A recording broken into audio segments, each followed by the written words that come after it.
पोचले फ्रायडे मार्केटमध्ये. याला आपण शुक्रवारचा बाजारही म्हणतात. हे लोकेटेड आहे वसईमध्ये. तर आम्ही पहिला पोचले कपडे बघण्यासाठी. तर आम्हाला काही एवढं आवडलं नाही. तो ब्लॅकवाला कुर्ता आहे तो आवडलेला, पण त्याची प्राईस खूप जास्त होती, मग आम्ही काही घेतलं नाही. तर आम्ही पुढे गेले, बघितलं, पण काही आवडलं नाही म्हणून आम्ही दुसऱ्याकडे निघाले. वेल वगैरे बघत होते आम्ही. नंतर आम्ही गेले किचनमध्ये यूज होणाऱ्या वस्तू बघण्यासाठी. चम्मच वगैरे बघितले, पण आम्ही काही घेतलं नाही. आणि तर आम्ही या इयरिंगवाल्याकडे खूप टाईमपास केला, कारण का आपल्याला इयरिंग बघायला किती टाईम लागतो, जे वुमेन्स आहेत त्यांना खूप माहिती आहे. तसं करून आम्ही एक इयरिंग घेतली आणि आम्ही निघाले झाडू बघण्यासाठी. घरच्यांनी सांगितलं की झाडू घेऊन या.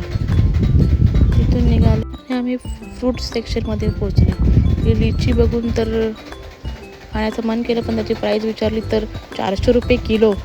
तसंच ऐकून आम्ही पुढे निघाले. भाजीपालाच्या सेक्शनमध्ये गेले, तिथे पण काय आवडलं नाही.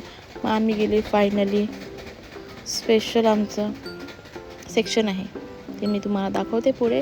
तुम्हाला व्हिडिओ आवडला असेल तर लाईक आणि सबस्क्राईब करून द्या. हे सगळं पण खूप गर्दी होती. एवढ्या उन्हात पण माणसं येतात, एवढ्या गर्दीमध्ये, त्याच्यामध्ये आम्ही पण आहेत. मग आम्ही पोचले फिश मार्केटमध्ये. खूप रशमधनं पण आम्ही कसे निघाले आणि पोचले.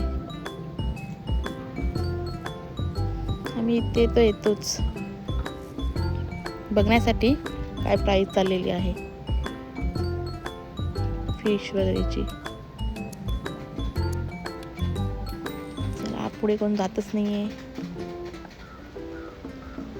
मी आणि माझी फ्रेंड गेलेलो. तुम्हाला पण, तुम्ही जर वसईचे असतील तर कमेंट जरूर करा.